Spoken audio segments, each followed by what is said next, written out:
We're back on a Making Waves podcast right after lunch. I mean, a really interesting lunchtime conversations going on. Great. Again, the energy in the room is fantastic. It's clear people want to do business. Absolutely. They've been kind of chomping at the bit to get back in this room, shaking hands or touching elbows, however it is. Masked up or not, we're really in the conversation. And you know what? Genoa Design thrust us in the middle of this conversation to get people talking. I'm really excited to hear what you're doing, Rich. So why don't you go ahead and introduce yourself, and let's start from the beginning, mate. No, the beginning. No, not the beginning. Not when I was born. Well, look, it's really a pleasure to be here. I've known Alan for a long time. He knows my brother well, so I'm excited to be here with you guys today. So yeah, my name is Rich Gravel. I work for Thales Canada now. I'm the Coastal Operations Manager here in Halifax, and I manage the Halifax office. We've got about 26 people. I'll go a bit more into that in a second, but yeah, in terms of hearing about me and who I am, so I'm a Montreal boy, born and raised in Montreal. My parents were both Air Force, believe it or not. So my brother and I are both Navy, so that made for interesting dinner conversations. Yeah. No one Army in the family. Is there? Nobody Army in the family. No, there is actually on my dad's side. My cousins were Army, but yeah, no, a lot of military background and stuff. So, I went the military college route, CMR, RMC, and then started off in my naval career. So I did 35 years in the Royal Canadian Navy. Wow. Rose to Navy captain. A couple of my highlights were I was the commanding officer of the Fleet Maintenance Facility here in Halifax. So commanding the dockyard, and I was a naval attaché for Canada down in Washington D.C. My last job in the Navy, and then after my naval career, I did a bit of consulting, did some business development work for things with my background. I'm a combat systems engineer, so radar companies and things like that.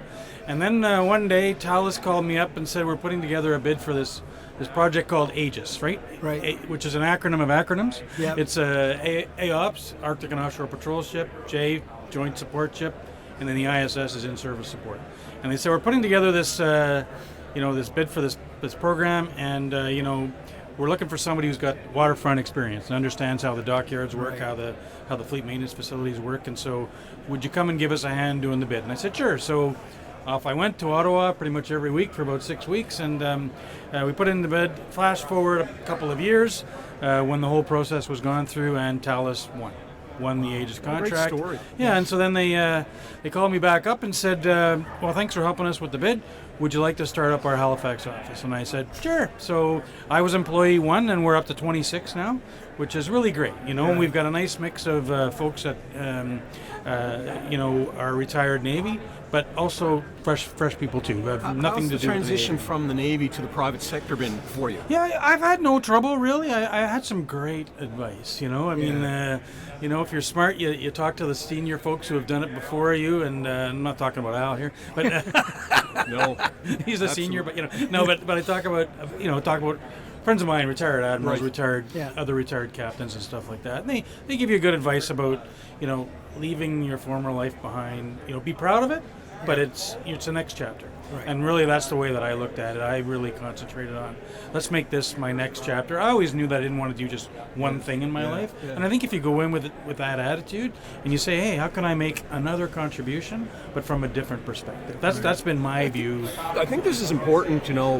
People. It's a challenge for a lot of these companies here to find people, and your story is inspiring. I think, Alan. Oh, well, absolutely, Rich. It opens a pathway for a lot of these industry partners to look at some of the military folks as an option. I mean, clearly, you've had an amazing transition into the private sector. But I loved how quickly you passed over the highlights in your. I mean, come on, you ran the fleet maintenance facility. Complicated work. Yeah. You're 1,400 of my closest friends, right? Yeah. You're an attaché down in Washington, or their biggest partner down there. I mean, complicated work. You're managing all this great transition into industry, working with a great company, great people. There's no doubt of it. The team that you've put together. There's got to be a lot of growth right now happening. Talk to us a little bit about that. Sure, and I'm excited to talk about that. I really am, because as we get into the Arctic and offshore patrol ships and eventually the joint support ships being delivered, there is lots of opportunity. That's a new fleet of ships. It's a new class of ships for the Royal Canadian Navy. These are not, especially the Arctic ships, are not replacing anything that was there before. Different for the JSS, they're replacing the AORs. It's about time we did something like that. It is. And look, they're magnificent ships. I have to say, Irving Shipbuilding have built magnificent ships. Pretty We were amazing. lucky enough to be on one, weren't we? Yeah. Well, so Rich, you should know Jerry and I walked in the back of Irving Shipyard last week, bringing steel in one end, Right? and we came out the other end and we did a tour of Margaret Brooks. Did they turn you around into a ship? Are you Listen, part of the steel? It was unbelievable just to see the process in action, the people at work doing this, the automation in the middle of all this, and then Rich got to talk to sailors that served on this latest ship on the Margaret Brooks. You want to see the They're excitement excited. in their Yeah, eyes, I know, right? I know. You're a part of that. I know, man. and I've seen, I've spent a lot of time with Corey Gleason, Commander Corey Gleason, the CEO of Harry DeWolf, and now I've introduced myself, and we've had some initial meetings with Nicole Robichaud, Commander Nicole Robichaud, the CEO of Margaret Brooke, and it's fun. You can see the light in the eyes of the sailors. Isn't it They're great? excited, and especially I was on board Harry DeWolf not long after her first trip north to do some of her cold weather and ice breaking trials, and some of the sailors said that was the best trip of their lives. They'd we heard never, that. 100%. never been never done anything like that before, and I was so envious. Yeah. I wish I was 30 years We younger. expected to hear all, the Caribbean trips and all that. The Arctic Absolutely. was something that really stood out. And I've been up to the Arctic. I went there with, in fact, my friend, now retired Rear Admiral John Newton. I joined his ship, and we went into Pond Inlet, and I'll tell you, the North, it's magnificent. It's a magnificent part of our country that not enough of us get to see, to be really honest. Did you go north? I've never been, and it's amazing. In all your years, you never got to go north? Never got to go north. It's amazing how many people say that, Rich. Really? Jerry and I interviewed young sailors on board HMCS Toronto. We asked them, what was your favorite port visit? They said the North. Yeah. It's magnificent. It really is worth seeing. It's really worth Yeah, it makes you proud to be Canadian. It does. It does. Yeah, 100%. Yeah, I wish we celebrated it more. I really do. We have a lot to do up there, and there's a lot of a lot of work to do, and a lot of protecting to do. Yeah. And but no, and I'm really proud to be associated with these ships, and having them technically ready to go north, because that's not the same as going to the Caribbean or going to Europe or something. Getting support there is much more difficult, right? So, but that's okay. That's what we're here to do. And these ships are built with, redundancy and long legs. Harry DeWolf basically made it across the whole Arctic on one tank of gas, right? Isn't that unbelievable? It's unreal. It's an amazing trip. Amazing. So you talk about things happening in the North. You talk about new ships, growth in the industry. The opportunities are amazing right now for companies to work with your company and the like. So, to me, the way I would class it is there's amazing opportunities for individuals, and there's amazing opportunities for small to medium business size companies to really get on board. We're in a really unique model under this Aegis contract. It is a little akin to what we were doing for the maritime coastal defense vessels, but it's more. It's bigger. We have a larger responsibility under this contract. We're also mandated to work with our friends at the partners at the fleet maintenance facility, so that's good. Yeah. I know the place from know the having been place, there before. You know a few people I know a few people there as well, and I know people in the headquarters still, so that's good. But no, we're working really well together in the dockyard. And so back to the sort of small to medium sized businesses, because the idea is to maintain and develop the strategic capability within the fleet maintenance facilities, but also in local industry here in Halifax, and of course eventually out in Esquimalt as well, in Victoria. Yeah. So so we've started that. In fact, Harry DeWolf is in a short work period right now in Esquimalt. In Esquimalt, wow. In Esquimalt, and we've got a little under a dozen subcontracted companies out there doing work already.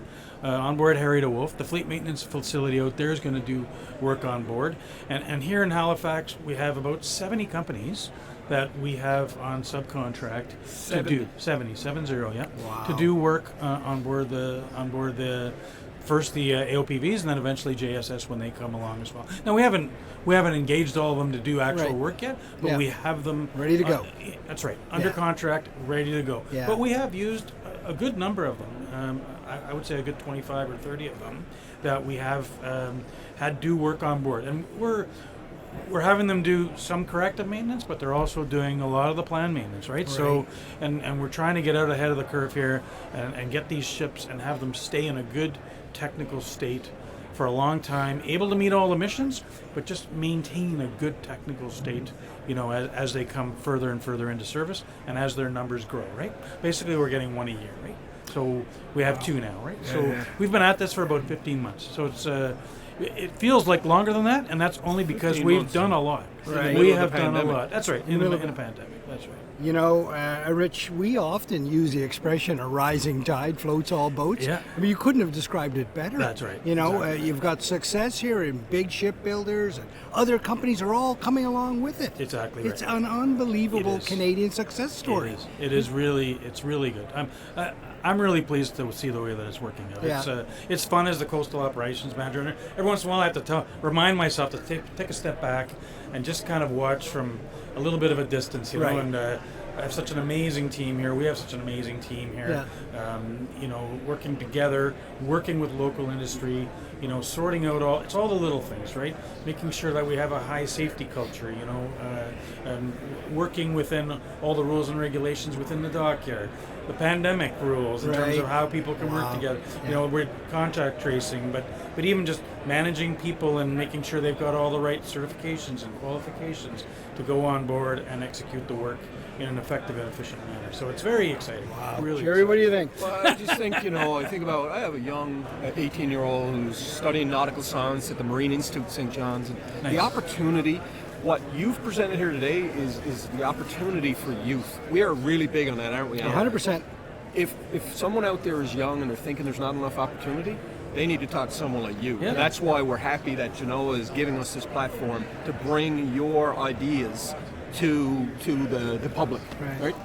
And we do. And sorry, Ellen, but we are, like I said, we have a good mix. We have some retired Navy who, a little more gray like me, but we have some young folks too who have never worked in the marine sector, and they are bringing innovative ideas in terms of how we get stuff done, Fantastic. How we get work done effectively and efficiently. And so we're excited that we're doing this with a nice mix of people. So The more opportunity, the better.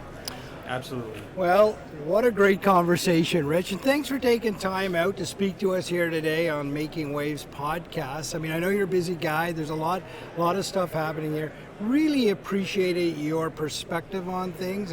And I got to tell you, you can feel the optimism in your voice and the pride that you have in what you're doing. I can tell you this, man, I'm sure glad that you're in this industry, and I am proud to have served with you, my friend. Yeah, me too. Thank you very much. And thank you for your service, and thank you, Jerry, for including me today. And it was a real pleasure to speak with you, gentlemen. Thanks very much.